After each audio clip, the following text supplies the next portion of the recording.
Welcome to Witches Wild.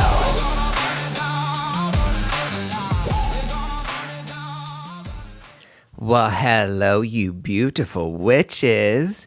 Welcome in, my darlings. This one's a little different. Oh, yes, there's no guest, there's no rabbit hole, no tarot to pull. Just me, and we're going to light a candle here, as we always do. Light a little candle. Check in with yourself. How we doing? How is the week treating you? All that beautifulness. Oh, life just feels better when you light a candle, right? All right? So just doing this, and we're just lighting a little candle, and we're just going to have a little chat before, we cross into the next threshold, which is going to be season 2. Because this is the end of season 1. I know, sad day. But we got to have time to recharge. We got to have time. It's you're good. What is a witch that's burned out? Not a good witch. So, things are changing just a little bit around here, as you might notice, all right?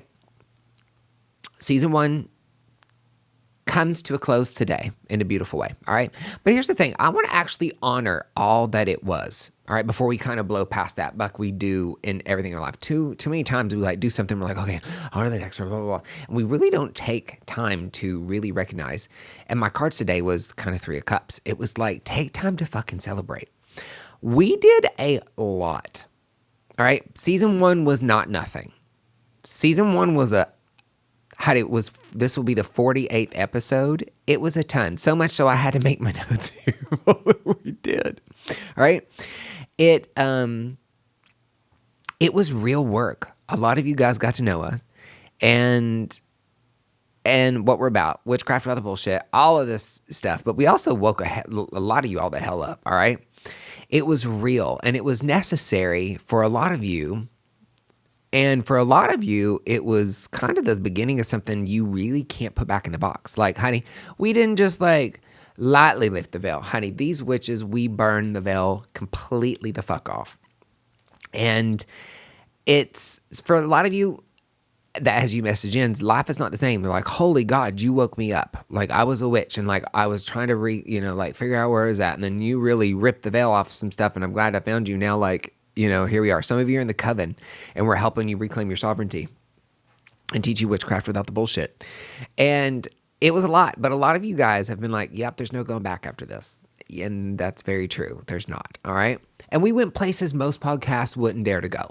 Don't give a fuck. I have no more fucks to give. So it's we ripped it off. We didn't just slightly pull it back. We ripped the fucking Band-Aid off. We ripped the veil back to be do you see it now? We talked a lot about a lot of things that made a lot of people uncomfortable. A lot of you were like, whoa. Yeah, welcome to our world, all right? We questioned systems that never were meant to be questioned. We made you question systems that were never meant to be questioned. But the moment you start to question them, you start to wake the fuck up to whoa, this is false. Yeah.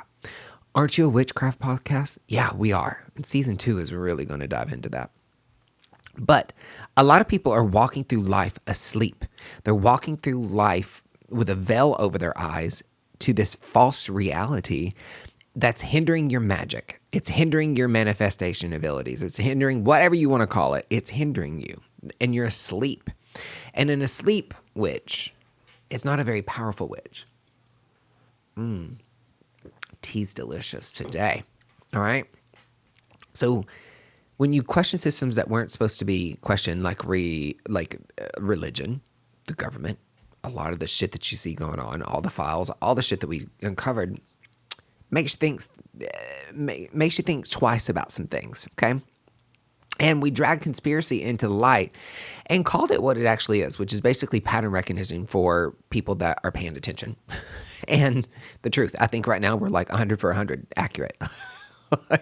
You owe your conspiracy theory friend an apology, or your witch who has just woke up to all this stuff. You owe her an apology and a visit and pay her for a tarot reading. Just saying. But not just that, we dove into plant medicine. We dove into entity clearings, ancestral initiation, Ouija boards, flat earth, NASA, royal family, Bill Gates and the ticks, and the food system, all the things. Okay? Some of you this shit made you close your app. You're welcome. But then it made you come back to it because you're like, well, couldn't unhear that. We dove into reclaiming your sovereignty, where the magic actually lives inside of you, not in a spell book. And how, like, you're not going to find your magic by just keeping on and reading and have people feed it to you. You got to start practicing. That was the biggest thing, is people really, the feedback was like, you made me believe. I was searching for it elsewhere. I'm like, witchcraft starts within you, sweetheart, not outside. And that to me makes me very, very happy to hear that people are finally realizing that the root of all of their magic starts with you. And so I know a lot of it was uncomfortable to hear. It's uncomfortable to talk about, but good. Like, we need to wake up, all right?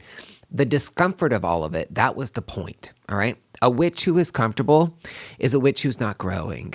Ooh, you're stuck in your comfort zone. And if you know anything how I feel about a comfort zone, it's comfortable, but so is a coffin.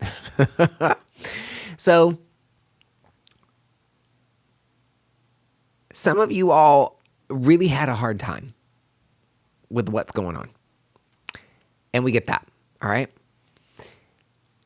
And our season 1 was meant to crack you wide open. And I think we did a good job of that. Some of you woke up in the first season, all right? Some of you woke up angry. Some of you woke up and then had to figure out how to go back to a regular life knowing what we had talked about. And really, that's the biggest part. The waking up is one thing, but like integration and how you literally go back to normal, that's the hard part. And that's the part where House of Alchemy, you know, kind of it's molded and stuff, and molded and changed into exactly what it needs to be, because that was a passion project of mine. And that's coming to fruition here soon. It's going to really help people with integrating, especially after plant medicine, because integration is so, and we don't talk about integration enough. Like, we do the plant medicine journeys, we do all this stuff, and then we try to go back into the reality, and when I say plant medicine, insert anything, you know, that Jolene and I talked about the other day. Reiki attunements, spiritual awakenings, plant medicine journeys, waking the fuck up by, you know, podcasts like the one that we had on season 1 here. Like, to integrate and go back into reality when you know this is very disorienting, and it can be it was for me, and it's very much not talked about enough. And we're going to really dive into that over into the new project that we're doing, that Jolene and I are doing. And it's going to be really, really great. I'll be talking about my journey with that here, but also waking up in the witchcraft journey. And whenever you wake up to this, what does that look like for your magic and your journey with your craft? That's going to be a little bit of season 2 when I take you deeper into my journey with it. So yeah, if season 1 shook you, I want you to know that was the medicine. That's not the side effect. That's literally the medicine and what it was supposed to do. You're welcome. Some of you are still struggling. They're like, damn, that podcast. I'm like, you mean thank you, podcast? So yeah, Real Fly Podcast. I mean, I'm just reflecting back. There was so much. It was a lot. And here's the thing. A lot of people aren't meant to, a lot of y'all are struggling with it. And some of you have come into the coven that we've helped with that. But a lot of you aren't ready for that level yet. And if you're not ready for that level, wake up. Sorry. But if you are and you still don't know how to integrate and you're struggling with that, that's what the coven's for. Like, to find your people, to be safe space, to be like, whoa, that was a lot. How do I walk through this life knowing this and try to have somewhat of a normalcy? And that's what we do over there. We help you reclaim your sovereignty. We help you realize that you can, now that you realize that you're a game, like a character in the game, but you're also the controller, the game controller, like the person playing the game. That's when it gets really fun. And that's where your magic can come alive. So like, if you're really struggling, maybe, you know, things that we talked about, that's where the coven is. You know it. It's pay what you can. Season 2, some things are happening. There'll be an entryway into the coven that is going to be free access. You'll get access to just a few spaces in there to come find some people and stay in the know. Lots of things coming for season 2. But yeah, if you're struggling with that, let me and the people over there love on you. 100% we're there to do that. So yeah, you're welcome for season 1. It was a lot of fun, a lot of craziness, but I wouldn't have it any other way at all. Now, there's something I want to address before we move forward, and it's not tea to be spilled. Nothing's anything crazy, but you may notice some changes around here. And all I'll say is that sometimes a chapter closes, not because something went wrong, but because something needed to become clearer. Paths diverge, paths open, paths close, some chapters close, and visions evolve. And when they do, the most sovereign thing that you can do is honor what was and walk forward into what is. And really, that is just a story of a witch who got very clear about where this show's going and who's it for, and decided to trust that. And Witches Wild is exactly where it needs to be, and so am I. And that brings me to what you're going to see in season 2. And I'm so excited for that. It's going to launch July 28th. So your boy's taking a little break for himself to dive into what I need to from plant medicine. And also coming back in Leo season. Hello, Leo rising. So even more fire energy of 2026.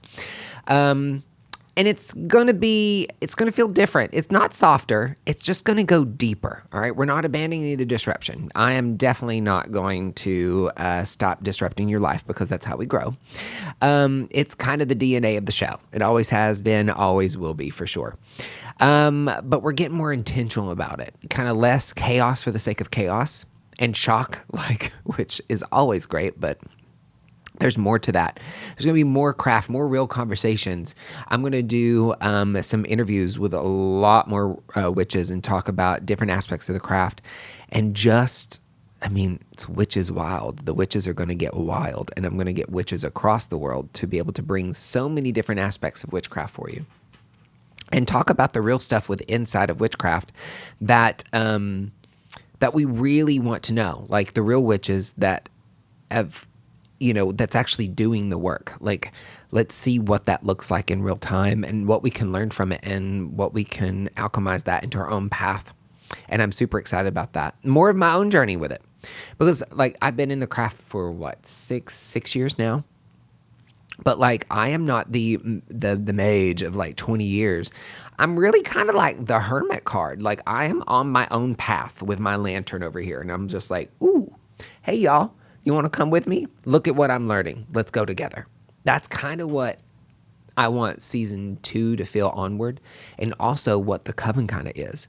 The days of gurus and the people that they're all almighty, and those social media witch influencers and all that shit that have a very good aesthetic, but probably not a very good practice. I said what I said.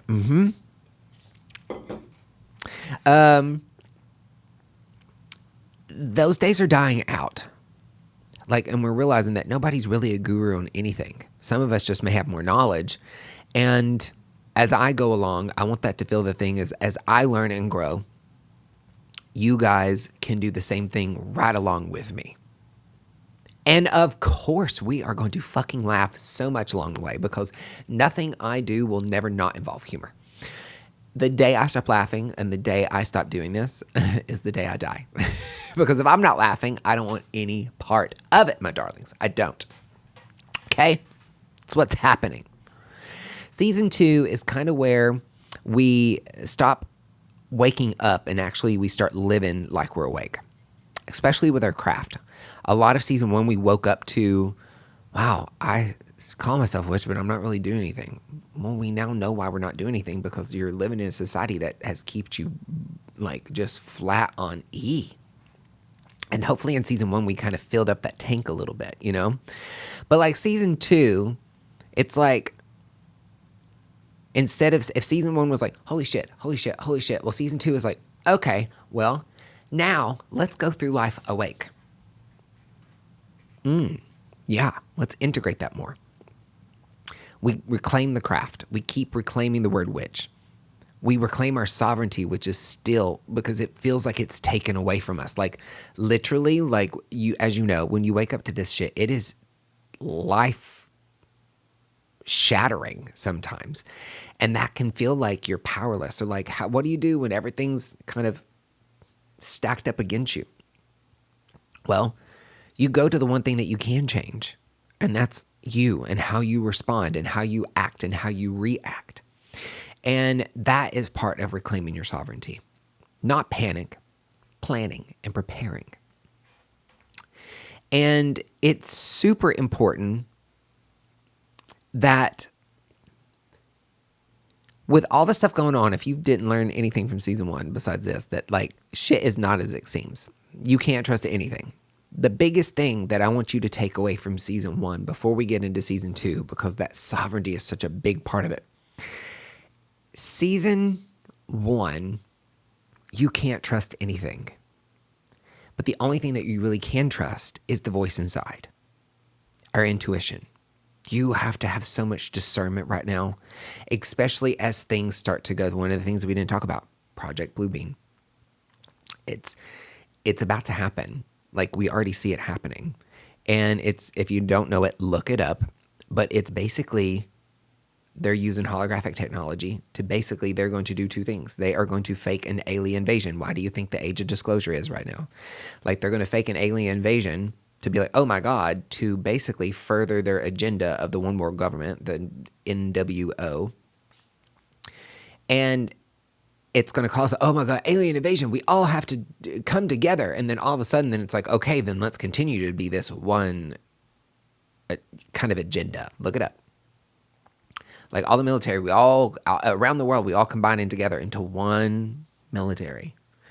But then they're also going to use this holographic to project, literally. And this is like from like the 90s, like this has been a known thing. And now all of it that they talked about in Project Bluebeam has been proven to exist, which is crazy. The technology is out there. You can look it up. And especially the weapons that they can use. The Godvox technology, where they can literally talk to you via frequency inside your own head. They're going to be projecting these holographic images up in the sky. I'm going to dive into this later, but like of like different religion, like, you know, messiahs, like Yeshua, Buddha, all of these things. And via frequency technology, you're going to hear voices inside your head, like this person telling you, like, you go, oh, and they're going to all combine into one divine God. Some people think the ANTI, Christ. Again, getting people under one religion. Look at what's happening. The disclosure, they're now talking about aliens. They're real. They are literally prepping you for that. And I'm here to tell you that aliens are real. The extraterrestrials real. They've been here. More than likely, there are future selves trying to come back. And I think more than likely there are future selves trying to come back to try to prevent an event that's going to happen, that needs to happen. But the thing is with that, it's a whole other rabbit hole. And today's not about rabbit holes. Look it up. When you're seeing this and you hear this voice within inside your head of like, oh, whatever it's going to sound like, oh, mighty one, I am the one, bow to me. A woke witch knows their own voice.